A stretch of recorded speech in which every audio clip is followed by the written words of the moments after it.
de la noticia, con responsabilidad y objetividad para analizar los eventos que definen el rumbo del país. Presentamos Este es su programa Punto de Vista. Buenos días de nuevo. Aquí seguimos con la programación informativa de la poderosa YSKL. Hoy damos la bienvenida al director ejecutivo de Acción Ciudadana. Miguel Figueroa está operando la señal de sonido en la cabina azul. Iván Flores en la transmisión del Facebook Live. Saludos a quienes ya están conectados y también a quienes nos sintonizan a través de nuestras frecuencias habituales. El licenciado Eduardo Escobar, les decía, es el director de Acción Ciudadana. Es una organización de educación cívica que trabaja el tema de transparencia, así como también otros procesos relacionados a la coyuntura política y social de nuestro país. ¿Qué tal? ¿Cómo está, Eduardo? Bienvenido a la KL. Buenos días, gracias por la invitación, siempre un gusto acompañarlos. Gracias a usted por estar con nosotros para que nos dé sus importantes consideraciones sobre esta temperatura que en el marco de cuerpos legales va tomando cada vez un nivel más alto en el termómetro. Eduardo, se publicó ya la ley de las reformas a la ley de la carrera judicial. Esto significa un punto de avance en lo que dicen las autoridades de la Asamblea Legislativa y del Ejecutivo, es la depuración judicial. Ustedes han trabajado esta área de depuración, pero ¿cómo lo analizan en torno al método que se va a utilizar? Bueno, en primer lugar creo que hay que decirle a la ciudadanía que este tema le afecta. O sea, porque antes de explicar qué es lo que está pasando, hay que decirle a la gente que le afecta sin duda el que no se tengan jueces que en un momento dado puedan hacer uso de su independencia y decidir en favor de la ciudadanía. Y eso es digamos, lo relevante del caso, que sí, porque uno puede pensar, ¿qué tiene que ver? ¿Verdad? A mí, ¿qué me importa? Pero sí los tiene que importar, porque pese a que el órgano judicial puede tener deficiencias, como todas las instituciones estatales, ¿sí? Pero de alguna manera ha estado funcionando al mínimo, pero ha estado funcionando. Y también generando, obviamente no voy a generalizar, pero en ciertos casos una tutela a los derechos de la gente, ¿ya? Entonces, por eso es importante que el órgano judicial siga un proceso de depuración de los jueces a efectos de que la gente se sienta protegida, sea protegida por el órgano judicial. Y ya se establece un mecanismo, antes de esta reforma ya se estableció un mecanismo para hacer una depuración. Hay mecanismos. ¿Ha funcionado o no? No ha funcionado, ya. O sea, la depuración judicial siempre ha sido una deuda pendiente de todas las administraciones de la Corte Suprema de Justicia.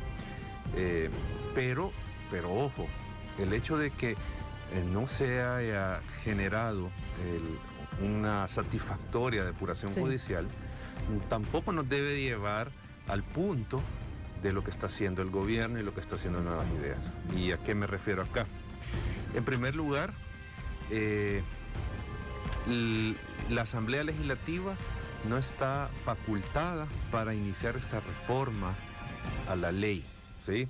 Aquí lo tendría que hacer a iniciativa de la Corte Suprema de Justicia, del órgano judicial. Es decir, todo lo que tiene que ver con el órgano judicial es el mismo órgano judicial el que debe de proponer la reforma, y la Asamblea es la que debe de reformar después, o sea, seguir el procedimiento legislativo. Y aquí no está pasando eso. Aquí es la Asamblea, y yo me atrevería a decir que es el presidente el que está promoviendo esto, y no es el órgano judicial en primer lugar. Aunque la iniciativa fue presentada por un diputado de Nuevas Ideas, claro, de trámite. Pero eso me imagino que viene de Casa Presidencial. Pero bueno, el punto es de que ahí tenemos un primer problema, porque la Constitución le reconoce la iniciativa de ley a la Corte Suprema de Justicia en todo lo que tenga que ver con la organización de la justicia, ¿verdad? Ese es un primer punto. Y lo otro es que se ha adoptado un criterio falaz referente a quienes se van a depurar y a quienes no. ¿Y cuál es ese criterio falso, falaz? el que una persona, un juez, un funcionario judicial, y aquí metamos también a los fiscales, porque lo mismo le está aplicando a los fiscales. También, es la misma. Que sea mayor de 60 años, automáticamente es corrupto.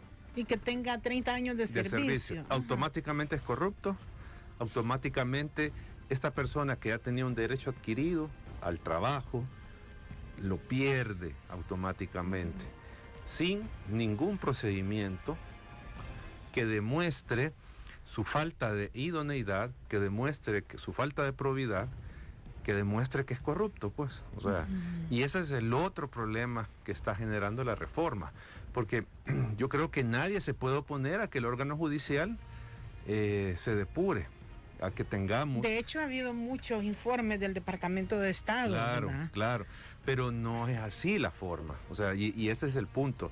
No estamos en contra de que el órgano judicial se depure, pero sí estamos en contra de la forma que lo están haciendo, porque al final se están violentando derechos de los jueces simplemente por un criterio que no debería ser justificante para discriminar a las personas, que es la edad.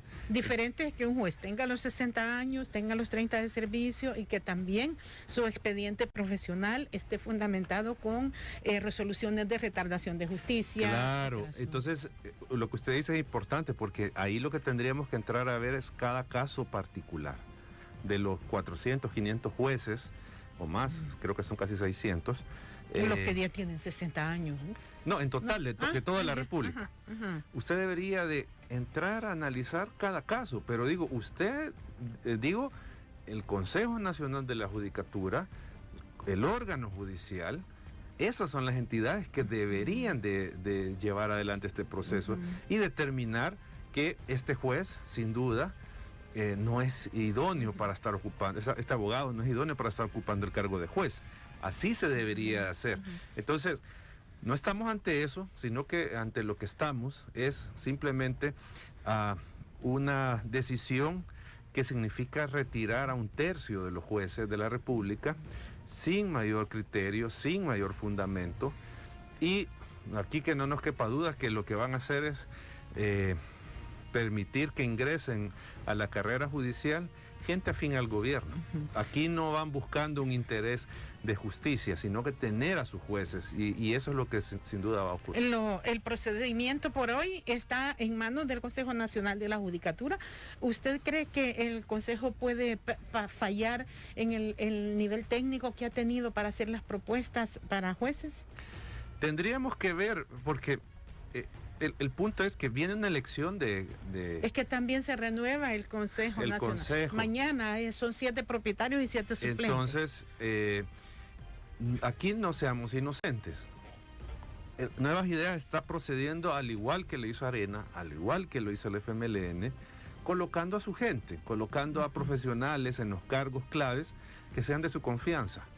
¿Ya? Entonces van a colocar en el Consejo a personas que sean afines al gobierno y que obviamente se van a encargar de este proceso de propuesta de ternas a los diferentes jueces, a las vacantes que van a quedar, y va a ser el órgano judicial que tiene controlado el presidente el que va a decidir. Entonces es poco probable que tengamos en realidad una real depuración del órgano judicial, sino que lo que vamos a tener es colocar a gente afín al gobierno a ocupar estos cargos, y ahí es donde viene el peligro para la ciudadanía, porque el día de mañana se va a enfrentar a una detención ilegal por cualquier cosa, y estos jueces no van a resolverle a favor al ciudadano aunque sea una detención ilegal, porque no van a tocar los intereses de la policía o de la Fuerza Armada, depende de la autoridad que sea la que detenga a esta persona, no va a aplicar justicia de forma imparcial. Entonces,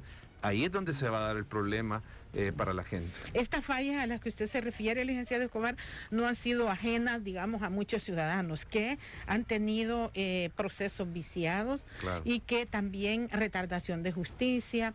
Entonces, a veces uno, y quien nos escucha puede decir, bueno, pero ¿cuál ha sido la diferencia del sistema hoy con este sistema que muy probablemente tenga una renovación de edades de abogados para desempeñar el cargo de juez? ¿Y por qué hoy no se ha hecho nada por cambiarlo y hoy que se va a cambiar, por qué se reacciona?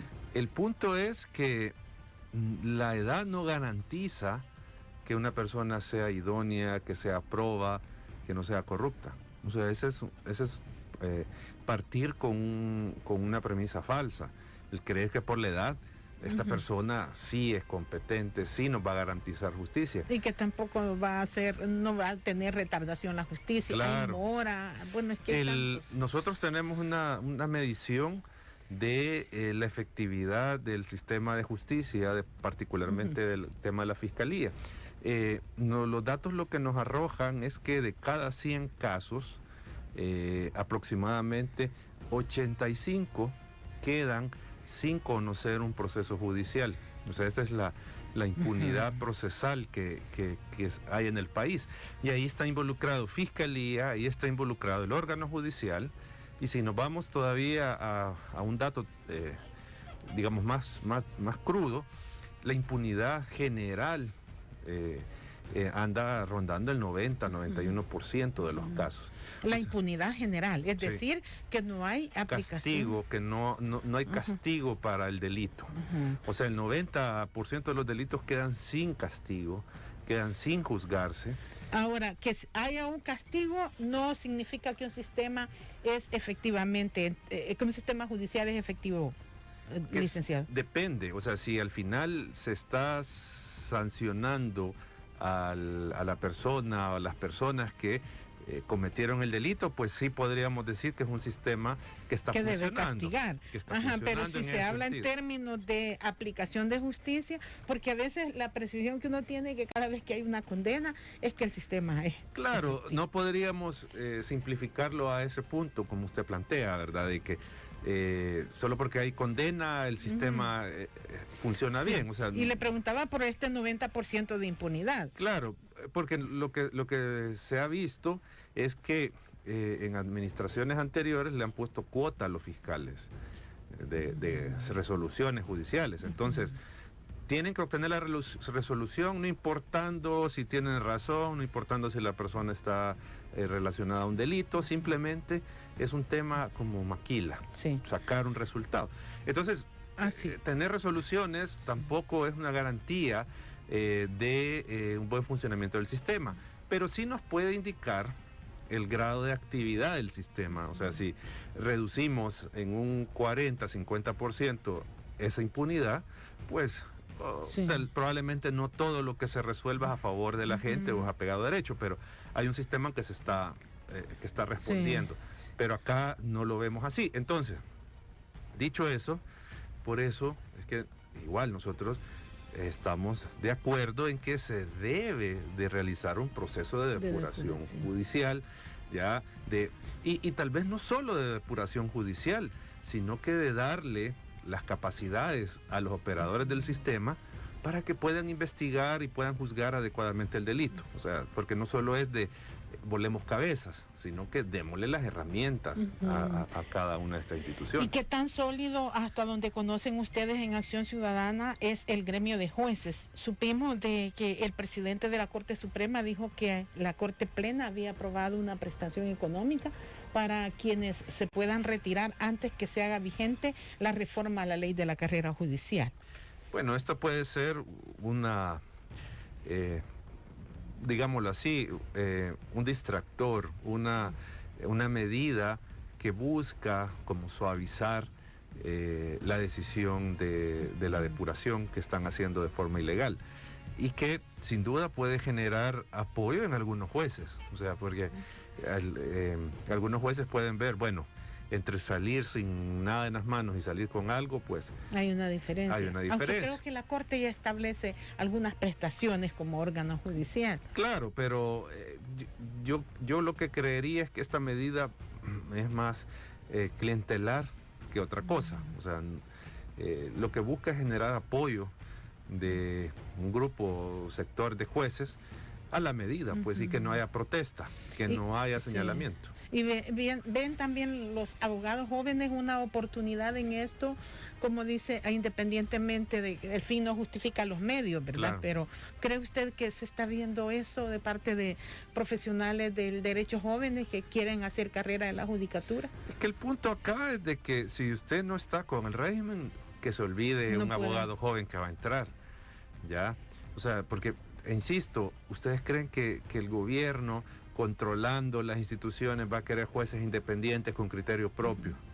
O sea, eso es falso, o sea, no va a querer un tipo de juez así. Entonces, los abogados jóvenes que no están con el régimen saben que no tienen ninguna oportunidad de ocupar un cargo en la judicatura. Entonces, como digo e insisto, acá simplemente es barrer el órgano judicial sin ningún criterio técnico sólido y generar espacios para meter a sus jueces, a los jueces que estén a favor del gobierno. Y a partir del escrito que presentó Cristosal, acompañando jurídicamente a los jueces afectados por las reformas, ¿cuál será el papel de la Corte Interamericana? Bueno, no me recuerdo si la denuncia fue ante la comisión. Yo entendería que ante la comisión. Porque decía que ante la CIDH. Tiene que ser la comisión, porque Ajá. Quienes pueden acudir a la Corte Interamericana directamente son los estados, ¿sí? Ajá, Ellos ajá. son los que pueden acudir directamente, o la comisión, ¿ya? Ujú. Entonces, un ciudadano o ciudadana de cualquier... Debe de acudir a la comisión. A la comisión Ajá. primero a plantear su caso, y la comisión pues sigue el procedimiento que establece el convenio, y al final, si determina que hay una posible vulneración a derechos, la comisión lo traslada a la Corte Interamericana para ya comenzar el litigio respectivo, ¿verdad? O sea, digamos, la comisión sería una etapa previa, ¿ya? Donde se buscaría que el Estado rectifique la conducta que ha sido señalada de violatoria y tome las medidas pertinentes para preservar el derecho de las personas que han sido vulneradas, ¿verdad? Entonces, entendería yo que es a la comisión y luego llegaría a la Corte. Pero es funcional, digamos, que pueda esperarse algún reparo de estos organismos interamericanos. Yo creo que sí, ahí el punto es los tiempos. O sea, porque son 33 Estados miembros de la OEA que pueden, y ciudadanos de esos 3 Estados miembros, los que pueden utilizar la instancia regional de protección a derechos fundamentales. Entonces se imaginará la cantidad de denuncias y de petición de medidas cautelares que puede haber. Entonces, no sé si la comisión tendrá la capacidad de reaccionar En un periodo corto. Exacto, con la urgencia del caso, y establecer alguna medida cautelar que debe de cumplir el Estado salvadoreño, ¿verdad? Habría que ver, pero sí sería importante que la comisión se pronunciara y, digamos, emitiera alguna medida para evitar este atropello que se le está haciendo a varios jueces. Y como digo, insisto, no es que uno defienda a jueces que no son eficientes, sino que se debe de hacer el debido proceso. Eso es lo que se exige. Y usted en reiteradas ocasiones, bueno, y le ha merecido una ola de ataques, porque siempre ha pedido que la comunidad internacional debe monitorear estos momentos institucionales que vive el país. ¿Cómo se siente Eduardo Escobar porque hemos visto en las redes sociales cualquier tipo de fotografías, calificativos, razonamientos? ¿Puede en algún momento amedrentar este tipo de acciones en contra de organizaciones como las que usted dirige? Eso es lo que buscan con exhibirlo a uno y señalarlo de que uno es un traidor de la patria, porque esa es el calificativo que se me ha dado por estos temas. Y aquí creo que obviamente mucho de esto viene de troles y de gente afín al gobierno, ¿verdad?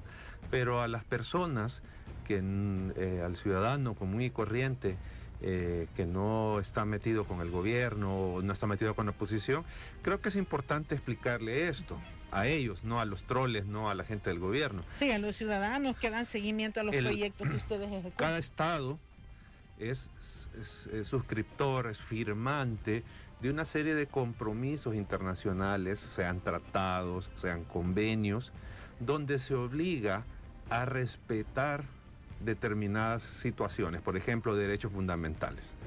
El Salvador es signatario del Pacto de San José, ¿ya? Que tiene que ver con derechos fundamentales. Entonces, si el Estado, y aquí estoy hablando del Estado salvadoreño, no solo el gobierno, el Estado en general, viola un derecho, ¿ya? Digamos, detiene ilegalmente a las personas, entonces esa violación le acarrea una responsabilidad al Estado, ya sea una sanción de tipo económica, por ejemplo, que se le puede imponer, o en este caso también una sanción moral internacional, si le queremos llamar de alguna manera, contra el Estado, donde se le declara que es un violador de derechos fundamentales. Entonces, a eso es lo que yo me refiero. O sea, el Estado, por ejemplo, es firmante de la Carta Democrática Interamericana. Sí. ¿Ya? Esa carta tiene una serie de procedimientos cuando se rompe el orden constitucional, y también tiene una serie de consecuencias, o si le queremos llamar sanciones, ¿ya? De que el Estado se le retira de la participación en todos los espacios de la OEA, por ejemplo. Eso ahí está en las cartas. O sea, eso no es... Y su aplicación debe ser aprobada también por el Pleno, ¿verdad? Exacto, Hemisférico. o sea, entonces, cuando uno señala de que se debe sancionar al Estado salvadoreño, es en aplicación de esas obligaciones que está incumpliendo, ¿ya? O sea, no es simplemente antojadizo señalar eso, sino que el Estado incumple una serie de obligaciones internacionales, una serie de compromisos con la comunidad internacional que, según los tratados que el Estado ha firmado, son sujetos de sanciones. Por ejemplo, el Tratado de Libre Comercio, ¿sí?, con Estados Unidos. ¿Qué pasa si hay alguna infracción de parte del Estado salvadoreño a lo que señala el tratado? El mismo tratado contiene sanciones para el Estado salvadoreño que se le van a aplicar. Entonces, y puede la comunidad internacional, licenciado Escobar, encauzar, digamos, reencauzar sería en este caso, la institucionalidad y este balance de poderes. Por ejemplo, la OEA con la Carta Democrática podría incidir en que el Estado salvadoreño deje su comportamiento autoritario y pues vuelva a la senda democrática. O sea, entonces, el punto para, digamos, terminar con la pregunta suya, sí hay en este momento un señalamiento hacia mi persona por este tema, señalándome pues de traidor de la patria, pero digo, no es tan fácil que nos van a silenciar, pues, o sea, con estas actitudes y con estos señalamientos que están haciendo. Las 7:28 es Punto de Vista a través de la poderosa YSKL. El director ejecutivo de Acción Ciudadana, licenciado Eduardo Escobar, nuestro invitado de hoy. Ya regresaremos. Siempre vamos en busca de la verdad, para que usted forme su punto de vista. 7:41 en Punto de Vista, el director ejecutivo de Acción Ciudadana, Eduardo Escobar. Eduardo, ustedes la pasada semana también hicieron una carta abierta a la comunidad internacional sobre lo que se devino después de la manifestación y de las distintas expresiones del pasado 15 de septiembre. ¿Ha habido alguna respuesta? ¿Cuál es el objetivo de esta carta en la que hacen referencia a algunos acercamientos que organizaciones que trabajan derechos humanos y la transparencia sostuvieron con el presidente Nayib Bukele? Bueno, creo que hay que señalar que desde un inicio la relación del presidente con las diferentes organizaciones de sociedad civil pues no fue la mejor, ¿verdad?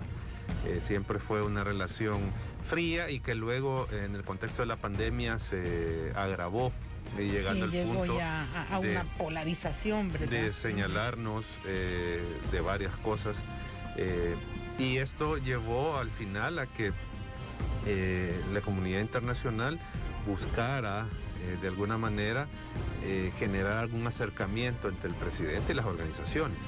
Y eso se dio en el mes de julio, como usted lo señala. Se dio esta reunión entre diferentes organizaciones con el presidente, donde pues se plantearon tanto de parte del presidente como de las organizaciones los puntos claros, ¿verdad? Los puntos sobre las sillas.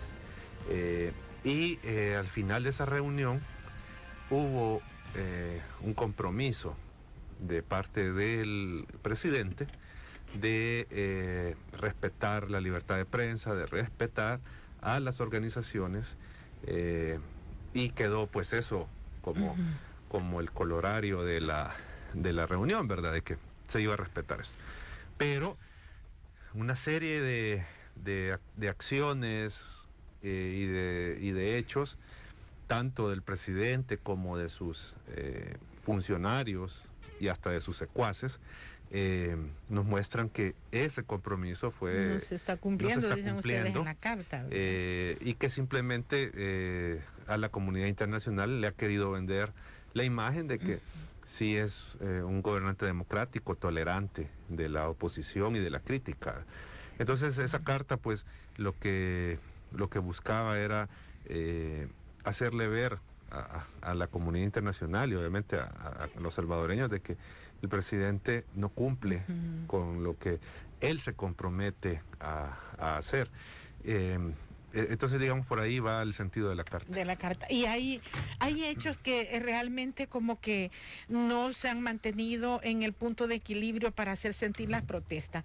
Esto de el vehículo que fue incendiado en el consulado de Long Island en Nueva York y destrucción de esta caseta. Lo de la moto, como que el 15 de septiembre no ha quedado muy claro, como que había sido algo preparado. Las investigaciones todavía no han presentado un resultado. ¿Estos actos de vandalismo pueden desnaturalizar expresiones de rechazo que objetivamente se estuvieron organizando? No lo pueden hacer porque eso es minoritario. O sea, hay quienes...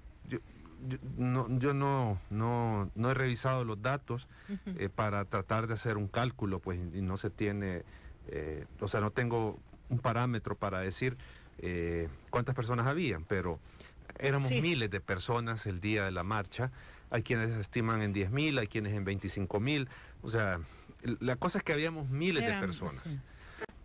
El 99.99 al infinito % nos comportamos a la altura.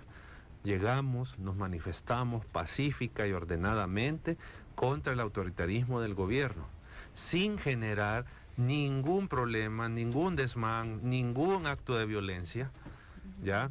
Entonces, si hubiese sido una acción violenta, generalizada, la que hubiera pasado el 15, totalmente de acuerdo con ese planteamiento, de que la manifestación se desnaturalizó y se derivó en violencia. Pero fue unos 20, 15 personas. ¿Y qué habrá pasado con esas personas? Todavía algunos representantes de la sociedad civil estaban pidiendo que se clarificara si realmente eran que querían participar o fueron enviados. Bueno, yo no tengo pruebas de que estas personas fueron enviadas por el gobierno. ¿Hay pruebas de eso? No tengo pruebas. No tengo pruebas. Pero no tengo dudas de que son gente infiltrada.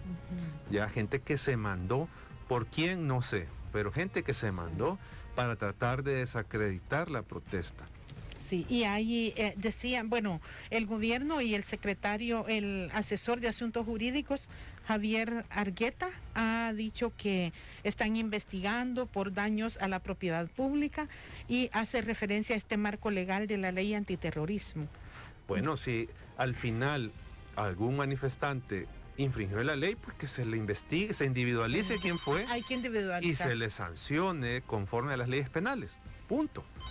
Eso es lo que tienen que hacer. Pero yo estoy casi seguro que no va a haber ningún resultado de esa investigación, sobre todo si se comprueba la tesis de que son gentes afines al gobierno. No se va a investigar, no va a llegar a ningún a ningún resultado el tema de este vandalismo que hubo el día de la marcha. Acción Ciudadana sabe si los partidos políticos estuvieron convocando, los partidos políticos de oposición, a movilizaciones, porque se les ha mencionado también a los dos principales partidos de oposición, Arena y el FMLN. Bueno, nosotros asistimos a la marcha, sí.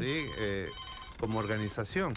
Lo que nosotros vimos en la marcha es que habían personas, habían políticos, habían miembros de partidos políticos en la manifestación, pero hasta donde nosotros vimos, la convocatoria no fue girada por partidos políticos. Sí, Sin duda andaba gente de partidos.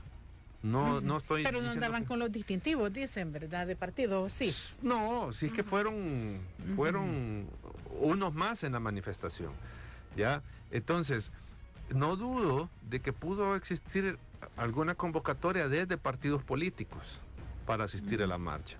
Pero el grueso de la manifestación no venía condicionado a una convocatoria de un partido y tampoco, digamos, estaba dentro del marco de la convocatoria de las organizaciones, porque la marcha del 15 fue más allá de eso, o sea, fue más allá de lo que una organización pudo convocar y pudo al final generar que la gente llegara. No eran acarreados, como dice de seguro había, más de algunos, o sea, porque tampoco hay que negar eso, de que se dan este tipo de situaciones, pero yo me atrevería a decir que la inmensa mayoría de los que estábamos ahí lo hicimos precisamente por convicción, porque queríamos manifestarnos.